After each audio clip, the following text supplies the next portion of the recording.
Jail here. In this video, I will show you how to set up your Stripe payments on your Shopify.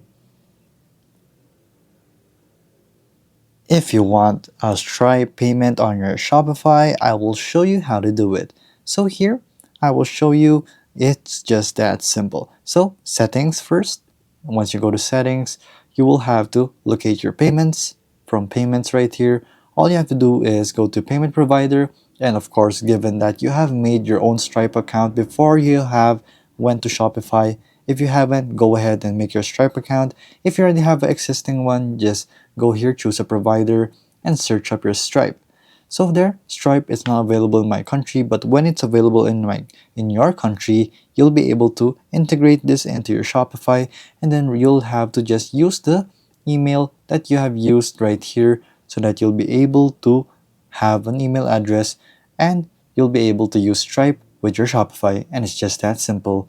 So there you go guys, if this video was helpful, please hit the like button and don't forget to subscribe.